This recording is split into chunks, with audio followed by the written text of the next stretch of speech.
Hello বন্ধুরা, আমাদের HD চ্যানেলে আপনাদের স্বাগতম। আমি দীপিকা চলে এসেছি আপনাদের জন্য অনুরাগের ছোঁয়া সিরিয়ালের আপডেট নিয়ে। দীপাকে যে আশ্রমে রাখা হয়েছে সেখানে হঠাৎ করে কয়েকজন সদস্য এসে বলে যে গুরুদেব, যেভাবেই হোক আমাদের এখান থেকে চলে যেতে হবে, বান চলে এসেছে, যে কোনো মুহূর্তে আমাদের আশ্রম ভাসিয়ে নিয়ে যেতে পারে, আমরা কেউই বাঁচবো না, গাড়িগুলোকে বের করতে বলবো অবশ্যই। তবে ভেতরে যে মহিলাটি রয়েছে সে তো মৃতপ্রায়, ওকে নিয়ে যাওয়ার কোনো প্রয়োজন নেই। গুরুদেব রেগে যায়, বলে শুনলে না, ডাক্তার দিদিমণি বললো যে মহিলাটি বেঁচে আছে, ওর প্রাণ আছে, শুধু জ্ঞান ফেরেনি, ওর জ্ঞান ঠিকই ফিরে আসবে, ওকে নিয়ে আমরা যাব। কিন্তু গাড়িতে তো এতগুলো মানুষের জায়গা হবে না, তাহলে আমি যাব না, আমি হেঁটে যাব। আপনি চিন্তা করবেন না, আমরা সবাই মিলে একটু চাপাচাপি করে বসে হলেও ওকে নিয়ে যাব।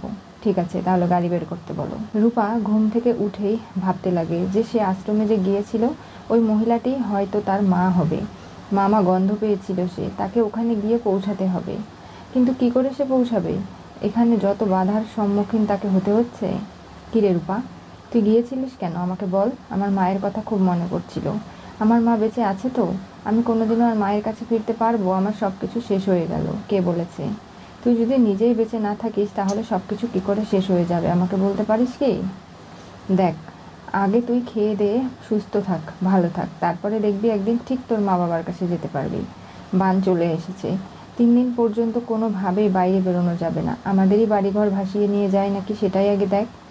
তবে তুই এখানে আছিস, অনেক ভালো আছিস। ফান্টুস দা তোর বয়সী একটা মেয়েকে হারিয়ে ফেলেছে, আর কোনোভাবেই সে তোর কোনো ক্ষতি হতে দেবে না। বাইরে গেলে কিন্তু অনেক মানুষজন, তোর কেউ না কেউ ক্ষতি অবশ্যই করে দেবে। তখন কি করবি? সূর্য গাড়ি নিয়ে বেরিয়ে পড়েছে।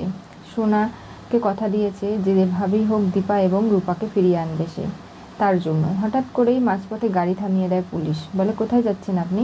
আমার এমার্জেন্সি আছে, যেতে হবে। আপনি তো গাড়ি নিয়ে যেতে পারবেন না, তাহলে আমি হেঁটেই চলে যাব। না, সেটা কি করে হয়? সামনে বান এসেছে, খুব পরিস্থিতি খারাপ, আপনার যাওয়া চলবে না। পায়ে হেঁটেও যেতে পারবেন না, হেলিকপ্টারে ত্রাণ বিতরণ করা হচ্ছে। বুঝতে পারছেন বিষয়টা কতটা জটিল? সূর্য কোনো কথা শুনতে রাজি নয়। জোর জবরদস্তি চলে যেতে চাইলে পুলিশ তাকে আটকায়। পুলিশকে ধাক্কা মেরে সূর্য চলে যেতে লাগলে পুলিশ তখনই মাথায় আঘাত করে, আর সূর্য জ্ঞান হারায়। তাকে বাড়িতে পৌঁছে দিয়ে যায় পুলিশ। সূর্য কোনোভাবেই খুঁজতে যেতে পারল না। এদিকে পরের দিন সকালবেলা নানাভাবে ফান্টুস চলে আসে। এসে বলে, এই তুমি কোথায় যাচ্ছ? কোথাও যেতে পারবে না, আবার বাড়ি থেকে বেরোলে একটা না একটা বিপদ ফাঁদিয়ে বসবে। কেন যাচ্ছ তুমি? আর শোন বিন্দি, আমি যাচ্ছি, আজকে ছোট নৌকাটা বের করবো, মাছ ধরতে হবে। কারণ কোনোভাবে না কোনোভাবে তো বেঁচে থাকতে হবে বল। আর মাছ খেতে হবে নানাভাবে। আশেপাশের মানুষ যারা রয়েছে তাদেরকে নিয়ে বাঁধটা আবার নতুন করে বাঁধার চেষ্টা করতে হবে। তা না হলে এই জলগুলো যদি চলে আসে আমরা কেউই থাকবো না, সবাই ভেসে যাব। সেটা কি হয়? যাওয়ার সময় লাট্টুকে দেখে, এরপরে লাট্টুকে আদর করে দেয়, কপালে চুমু দেয়, লাট্টুর ঘুম ভেঙে যায়। বাবা তুমি কোথায় যাচ্ছ? আমি একটু কাজে যাচ্ছি, খুব তাড়াতাড়ি চলে আসবো, তুমি চিন্তা করো না। আর তোমাকে এত চিন্তা করতেই হবে কেন? তুমি আর এই মেয়ে দুজনেই এক ঘরে থাকবে, কোনোভাবেই যেন বিন্দি ওদের কোনো ক্ষতি না হয়, তুই সেটা দেখবি। আর তোমাকে বলছি, বানের জল একটু কমে যাক, তারপরে তোমাকে আমি তোমার বাবা মায়ের কাছে দিয়ে আসবো। এমনকি বিন্দি ওর দাদার কাছে আমি ওকে পৌঁছে দিয়ে আসবো। কিন্তু ফান্টুস দা না, আর কোনো কথা শুনবো না, এখানে আমি কোনো বিপদ চাই না, কোনো ঝামেলা চাই না। এই বলে ফান্টুস চলে যায়। রূপা ভাবে, এই তো উনি বেরিয়ে গেছে, এরপরে আমাকেও বেরোতে হবে। তা না হলে আমি ওই আশ্রমে মায়ের দেখা কি করে পাবো? ওখানে যে মা ছিল আমি নিশ্চিত। কোথায় যাচ্ছিস রূপা তুই? আমাকে যে যেতেই হবে আমার মায়ের কাছে, ওই যে আশ্রমে সেদিন গিয়েছিলাম সেখানে আমার মা আছে আমার মনে হচ্ছে। এই বলে রূপা দৌড়াতে শুরু করে। বিন্দিও পেছন পেছন দৌড় দেয় আর বলে, রূপা থাম, যাস না। কেন বুঝতে পারছিস না? তখনই রূপাকে একজন আটকে দেয় আর বলে, সামনে যেও না, অনেকটা জল চলে এসেছে, বান এসেছে নদীতে, তুমি যদি যাও ভেসে যাবে, কেউ তোমাকে রক্ষা করতে পারবে না। কি ব্যাপার রূপা, আমি তোকে এতবার করে বোঝালাম যে তুই আমাদের এখানেই থাক, তোর বাবা মায়ের কাছে পৌঁছে দেওয়ার দায়িত্ব আমাদের, একটু সময় দে আমাদেরকে, কিন্তু কোনোভাবেই তুই সেটা শুনছিস না। এই বিন্দি কি করছিস? এদিকে লাট্টু কান্নাকাটি করছে। এটা শুনে রূপা এবং বিন্দি দুজনেই লাট্টুর কাছে ছুটে চলে যায়। রূপা আর সামনে এগিয়ে যেতে পারে না। সেনগুপ্ত বাড়িতে পুলিশ চলে এসেছে, সে সূর্যের সঙ্গে কথা বলতে চায়। কি হয়েছে বলুন? আমরা ডুবুরি টিম পাঠিয়েছিলাম, সমুদ্রের গভীরে অনেকে চলে গিয়েছে, সেখানে অনেকে বাঘের শিকার, অনেকে জীবজন্তুর শিকার হয়ে গেছে।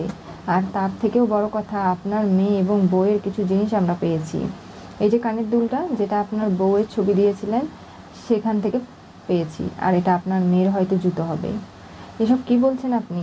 আপনার কাছে কি প্রমাণ রয়েছে যে এগুলো ওদেরই? আর ওরা যে বেঁচে নেই? সূর্য, এই জুতোগুলো সত্যিই তো আমার সোনার দিভাইয়ের মতোই, একদম রূপা দিদিভাইকে কিনে দেওয়া হয়েছিল। তুই বুঝতে পারছিস না? আর এটা তো দীপার কানের দুল, সেটা সূর্য নানাভাবে বুঝতে পারে। দীপা বারবার বলেছিল, বান এসে যদি সত্যি আমাদের ভাসিয়ে নিয়ে যায়, আমি তোমাকে শক্ত করে জড়িয়ে থাকবো, কিচ্ছু হবে না। অনেকবার সূর্য সান্ত্বনা দিয়েছিল, একসাথে বাঁচবে বলে প্রতিজ্ঞা করেছিল। উর্মি ভাবে, না, এটা হতে পারে না, আমার দিদি কখনো এরকম করে শেষ হয়ে যেতে পারে না। ও অনেক ভালো ছিল, তার সঙ্গে এত খারাপ আমরা মানতে পারছি না। আপনারা ভালো করে তদন্ত করুন, আমরা করে দেখেছি। তখনই সোনা ওপর থেকে নিচে চলে আসে, আর তার মনে পড়ে যায় দুই বোনের জন্মদিন একসাথে সেলিব্রেট করা হতো। সূর্য এবং সোনা রূপাকে দুজনকেই আদর করত, কোলে তুলে নিত একসাথে। তাদের ভালো অনেক মুহূর্ত তারা একসঙ্গে কাটিয়েছে। আর যখনই জানতে পারে যে পাকা মেয়ের জুতো এবং মা নেই, তখনই সোনা সেখানেই জ্ঞান হারায়। সোনা, কি হলো তোমার? কোনোভাবে সোনা কথা বলছে না। এরপরে তাকে ঘরে নিয়ে যাওয়া হয়। পিডিয়াট্রিশিয়ান ডাক্তারকে খবর দেওয়া হয় এবং সে চলে আসে সোনার ট্রিটমেন্ট করতে। সে চেক আপ করে এসে নিচে বলে যে, দেখুন, সোনার সামনে ওর মা এবং বোনের কথা বলা যাবে না। এটা কি করে হয়? কারণ ও এবং ওর বোন যমজ, ওরা একে অপরকে কখনোই ভুলতে পারবে না। আর আমরা যদি ওকে ভুলিয়ে দেওয়ার চেষ্টা করি, আমাদের কতটা কষ্ট হবে ভেবে দেখেছেন? তাহলে আপনারা ভাবুন কি করবেন। যতবারই ওর মা বোনের কথা আমি রূপা সোনার সামনে বলছি, ততবারই ও ট্রমাটাইজ হয়ে যাচ্ছে। জিনিসপত্র ছোড়াছুড়ি করছে, ওর মনের মধ্যে একটা ভয় ঢুকে গেছে। সেটা তো হবেই, এত বড় একটা বিপদ থেকে বেঁচে ফিরে এসেছে। ওর কি কষ্ট হচ্ছে না মনে করেছেন? অনেকটা কষ্ট হচ্ছে। ও প্রকাশ করতে পারছে না ছোট মানুষ বলে। ওকে বাঁচাতে গেলে আপনাদের এমন পরিবেশ তৈরি করতে হবে যেখানে সোনা সব কিছু ভুলে আপনাদের সঙ্গে নতুন করে বাঁচতে শুরু করবে।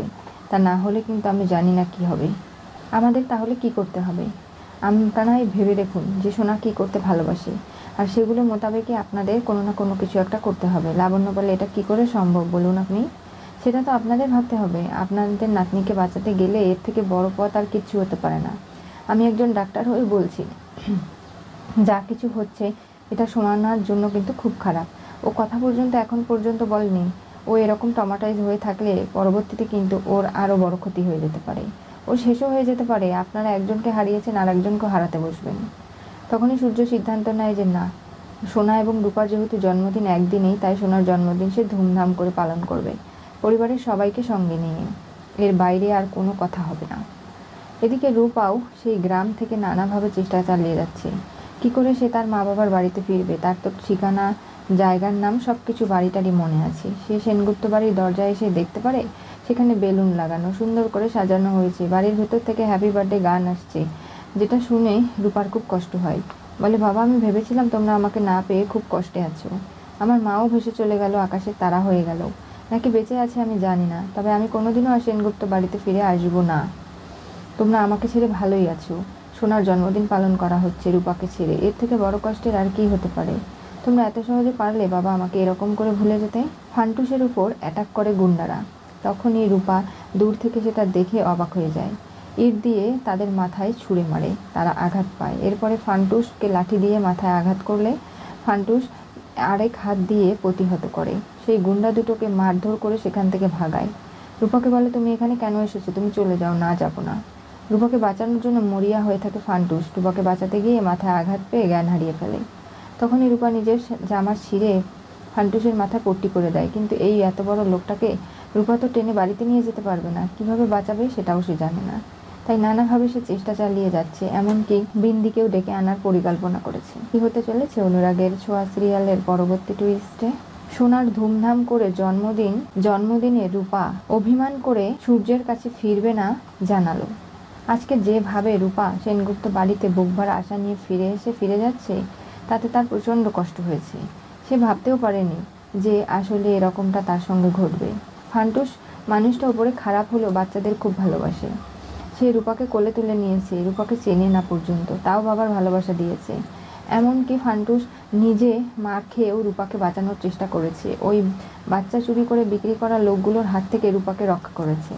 অথচ সূর্য এরকম করে নিজের মেয়েকে ভুলে গিয়ে আরেক মেয়েকে নিয়ে সুখে জীবন কাটাচ্ছে, যেটা কোনোদিনই মেনে নিতে পারল না রূপা। আর তার যা জেদ, মানুষের চোখের দেখাও ভুল হতে পারে সেটা রূপা বুঝতেই পারছে না। সে যদি বাড়ির ভেতরে যেত তাহলে না বুঝতো।